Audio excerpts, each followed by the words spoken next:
let's watch Sean Hannity talk to Lauren Boebert about this. Hannity seems to be very, very frustrated. He brought up Reagan for the first time, I think, in 10 years yesterday. So he's having to go back to the Reagan well, but it just doesn't work in the same way. And that's why you see this other guy going like, Frederick Douglass, Lincoln. They're trying to get into statesman Reagan mode. Yeah, exactly. They can't even do it. But here is Sean Hannity with Lauren Boebert. Is Congresswoman Boebert. Now, Congresswoman, let me you tweet, Town Hall quoted you today saying the president, you said complimentary things about President Trump, needs to tell Kevin McCarthy that, sir, you do not have the votes. It's time to withdraw. Let me turn the tables, Congresswoman. Kevin McCarthy has 203 votes. Your side has 20. So if I'm going to use your words and your methodology and your math, isn't it time for you to pack it in and your side to pack it in, considering he has over 200 and you have 20? Sean, I understand the frustration. I promise you, but I'm not frustrated. You didn't answer my question. And we are I'm not frustrated. I'm not mad at all. I'm not mad at all. With Kevin McCarthy. I'm not mad at all. God damn it. I'm not frustrated. You're frustrated. Yeah. You're frustrated. All right, go back. Have the votes. It's time to withdraw. Let me turn the tables, Congresswoman. Kevin McCarthy has 203 votes. Your side has 20. So if I'm going to use your words and your methodology and your math, isn't it time for you to pack it in and your side? I'm sorry, but like your methodology. What Counting. math is this? It's not even math associated with this. It's really just who's got more votes. But go back. I'm sorry. To pack it in, considering he has over 200 and you have 20? Question. I understand the frustration. I promise you, but I'm not frustrated. You didn't answer my question. And we are hearing. We are hearing from many people who are still voting with Kevin McCarthy, who are very supportive of what we're doing, and they're cheering us on. So there are more for us than are against us, and they are waiting for Kevin to cave. Okay. The American people are certainly frustrated by. I'm frustrated by you not answering a direct question. You said to President Trump, you said earlier today that President Trump needs to tell Kevin McCarthy you don't have the votes. We need to come up with a consensus candidate to elect a Speaker of the House. You don't have the votes, and it's time to withdraw. He has 203. Your side has 20. Why is it time for him to withdraw and not you when he has so many more votes? Well, Sean, he needs 218, and he does not have 218. We've been trying to work this out in private, as you said, for months. But Kevin McCarthy didn't even want to listen to us until his disappointing midterms. We all want a unified party, but this isn't chaos. It's a functioning constitutional republic. When everything is said and done, House Republicans will be stronger and better prepared to lead than we ever have before. I believe that this is what our founding fathers intended, and this is showing that our votes are working. Our votes aren't just a cast. Congresswoman, I'd ask you not to filibuster. Yesterday you voted and Jim Jordan was your choice. Today it was Byron Donalds who was your choice. Tomorrow I don't know who you're going to vote for. But the bottom line is you still only have 20 votes. Let me ask you this. Kevin McCarthy. I think we're proving that we're open to a menu of options. You're proving that 20 people don't want Kevin McCarthy at this time. But my question to you is this. He seems frustrated. My question to you is, very calm. Did you support Kevin McCarthy's commitments to America? And do you not believe that he's going to follow through on his written promises? His commitment to America is not as strong as I would like it to be. And we have been working on the rules to change the structure of how Washington, D.C. is run and operated. Sean, you know more than anybody how broken this town is. This is something that we have an opportunity to rebuild, to restructure. And it takes the right tools and the right leadership to do that. Border security, energy independence, debt reduction, and when we asked him to put forward the Texas-built border plan, he refused. And then, well, he's willing to bring back the exact plan that worked under Donald Trump. And then he also has pledged investigations into the FBI and DOJ, the influence peddling of the Biden family, the origins of COVID and Anthony Fauci, the withdrawal from Afghanistan. My question is, right speaker. Do you support? And it's not going to be Kevin McCarthy. Do you support all of those agenda items he promised? Of course I do, but I do not trust Kevin McCarthy at this point to deliver on those promises, especially when I go into good faith negotiations with him, and then he comes out and lies about what those conversations were, saying that members demanded okay, that's your characterization. He's not here to answer. We want. So let me ask you this. He's already apologized to one member in private because he won't apologize to him in public for spreading lies about that meeting. Here's my question. So you and others fought hard for a motion to vacate, with only 5 Republicans able to trigger that motion. Kevin McCarthy didn't want to give it to you, but he did give it to you in the end. To me, that's kind of an insurance policy. Can I finish? But he didn't all the way. He did not. Sure. He gave you what you asked for. And one of the things that I've been asking people, I'm asking you tonight, who is your final choice for Speaker? And if you can't get more than, let's say, 30 votes, will you follow your own advice that you were asking Donald Trump and withdraw? There are certainly names that are being floated around, and hey, maybe I should nominate President Donald J. Trump tomorrow. But Sean, I did watch your show last night. Is this a game show? Like we're going to pick on this motion. Good boy, he's so frustrated. I mean, I gotta say that, like, they don't I don't think they have an answer. Like, Sean Hannity is not effectively doing this. There's no, the thing is that there's no issue that they're arguing about. It's just that they don't trust Kevin McCarthy. And the problem that Hannity and the establishment has is you look at Kevin McCarthy's numbers and the Republican Party, he's got like a 5-point favorability deficit. Yeah, he's like 46-49. Like he's not even over water. Like he's a middle half of the the pack. Republican Party completely agrees with Lauren Boebert that you can't trust Kevin McCarthy, and that's a problem because more than half the Republican Party is, or at least a plurality of it, and so they've got a problem. Is there more? There is more if you'd like more. Let's just play a little more. Oh, sorry. Oh, gosh, sorry. I put the volume down. Listen, one day, I want to Donald's set the other day, Trump the next on day? this motion to vacate because he did not give us this motion to vacate. I'm showing there's a whole consensus of other candidates. But I'm trying to understand how you're thinking this motion here. to vacate, Sean, you need to understand that Kevin McCarthy whole did not country's give talking us about the my motion for hard red vacate. line. He fought and for this is it. a centuries. No, he did not. No, I know that he made the promise. That was written promise. by Thomas Jefferson. I know he made the promise since because 1837 with 5 members, Sean, with 5 members, not That's one right, member 5. to offer the motion to vacate. Pause. So my Wait, question did is- Thomas Jefferson write that rule in 1837? That's huge news. Yeah, because I'm pretty sure Jefferson died in 1826 or something like that. All right. Don't let the facts get in the way of that. You're exactly right. July 4th, 1826. So Yeah, he wrote it. Him and John Adams both died on the same day. Is that right? Yep, July 4th, 50 years after the 4th of July in I did 1876. not know that. Crazy, That's huh? crazy. All right, well, let's keep hearing Boebert. This is a funny argument they're having. It's really about nothing.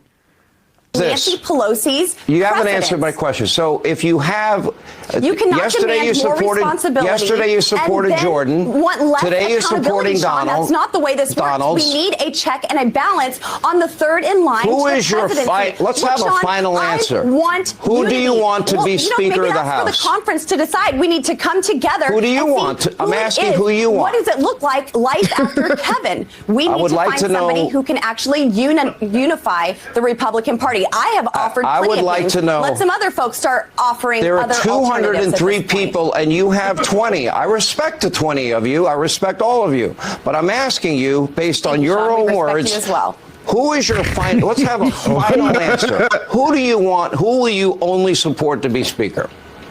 It's not that hard. I'm willing to have conversations with the Republican conference to come up with a consensus candidate. We are offering people right now. It doesn't have to be a member of the Freedom Caucus. It doesn't even have to be a solid conservative. But we have more to than have half those the Freedom tools in Caucus place. supports McCarthy. So you don't even have a name. Because and we're now going into day 3. Are afraid when you are threatened by committee chairmen to not be placed by steering ministers. Let me ask a final question.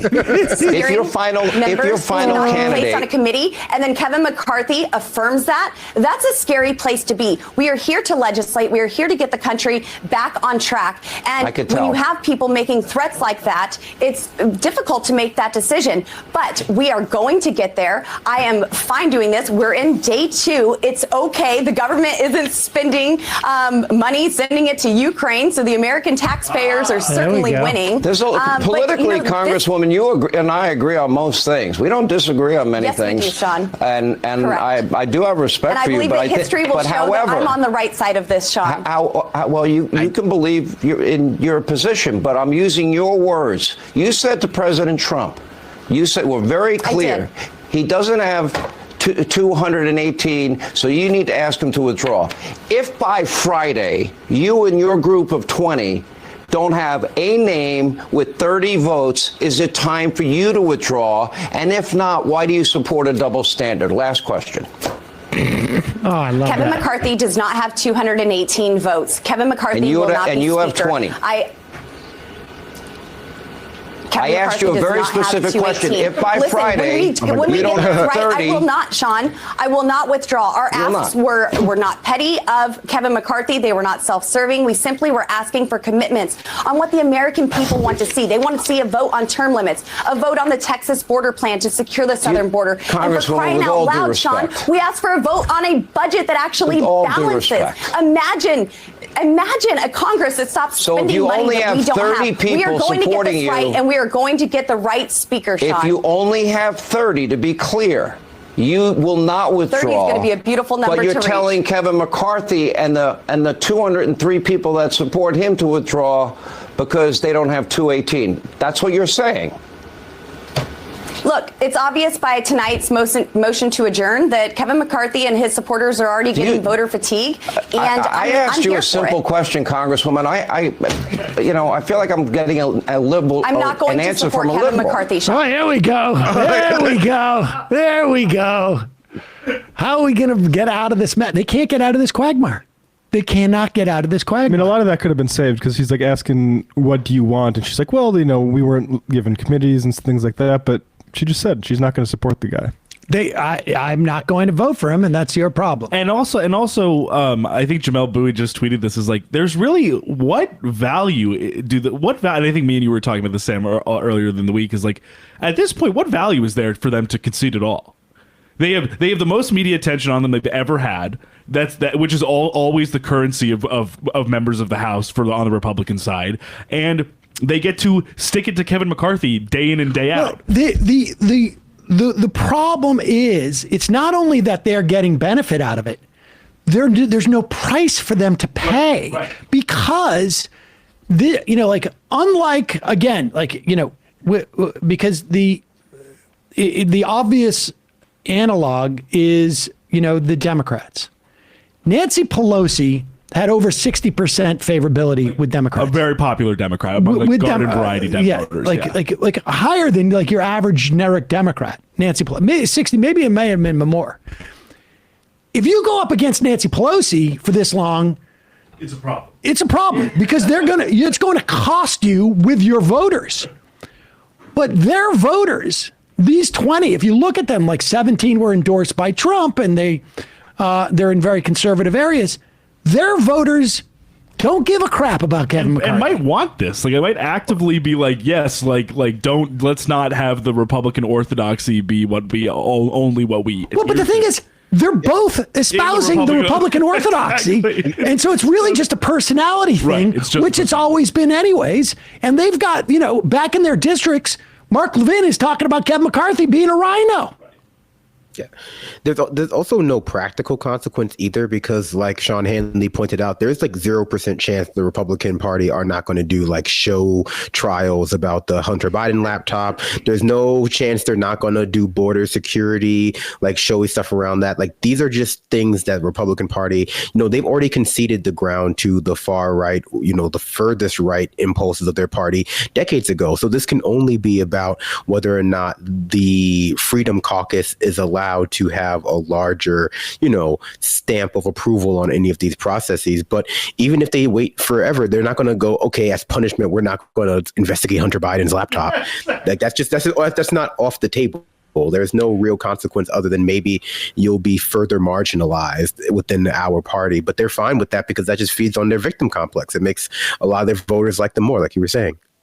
And the dilemma that the Republicans have now is that because, Trump weighed in and said, vote for McCarthy, and because, all of these people have been, supportive of McCarthy, there's no face saving for the McCarthy side. Like, the Boebert side could say, like, we finally got the concession we wanted, and they could declare victory, but they don't seem to. They just seem to like not trust McCarthy, and they're getting too much benefit out of not, resolving this thing. And there's no way for the establishment side to declare victory now. There's no way for them to do it. And so, I mean, I think ultimately it's gonna be like a Steve Scalise, but they can't. And the problem the establishment side has is they can't declare victory, because that makes the dissenting side look like they lost, and they get too much benefit out of fighting against whomever is like McCarthy approved. It really is fascinating. This is just another extension of the monster Republican Party has been creating for a while now. Like this kind of aimless zealotry that has been like taking over their party since early 2000s, mid 2000s, it really took off under Obama is, everything that the Freedom Caucus is doing now are things that the Republican Party at large has enabled and said it's good, clogging up government, making it so people can't govern, making it so, you can't spend money, like Lauren Boebert was said, maybe not specifically on Ukraine, but back in the day it was on Obamacare. And also the aimlessness, is a result of that narrative surrounding the ACA, where Republican Party has gotten their base very used to fighting against things that just don't exist. And so it's very easy for people like Lauren Boebert to imply that there's some sort of significant distinction between the Kevin McCarthys and the Lauren Boeberts, or even like the Donald J. Trumps out there, because they're part, the people that they're espousing that to like what they're doing. They like the idea of them holding up gumming up the works. Yep. They like the idea of government not working. And the Republican Party establishment has given lip service to all of that things. Even Sean Hannity has to give lip service to it in the clip. But what he can't say is that we're supposed to pretend as though we are a unified front. We're supposed to pretend like it's only the Democrats who can't get their party in line because that's their baggage. But ultimately, they've been stoking a wing of their party to be just like aimless nihilists for a while now, and this is going to keep happening to them anytime they can cobble enough people together. That was the pitch for a lot of people for Donald Trump. Like he's just going to go in there and break stuff, and he's going to get stuff. He's just going to go in there and break stuff, and that's what they're doing here. They're just blowing up the stuff. This is the party that literally crashed the Capitol and was turning everything, with taking shits on, in the dais. Is there any greater analog than that? Honestly, what respect do they have for this? And they've been telling their people for a couple of years now there was nothing wrong with that. And now they want people to get upset because these people aren't going to vote for Kevin McCarthy. It doesn't work. Doesn't work.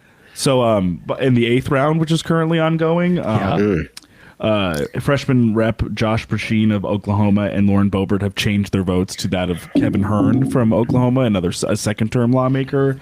And Andy Biggs has voted for Byron Donalds again. So there's a little bit of splintering going on, but so far enough votes have been cast that we will be going to a 9th round of voting for the first time in literally 100 years. I don't understand, why aren't they talking to each other? What are these 20, why aren't they deciding, this is the candidate we're going to push this time or that? Why are they all voting for different people?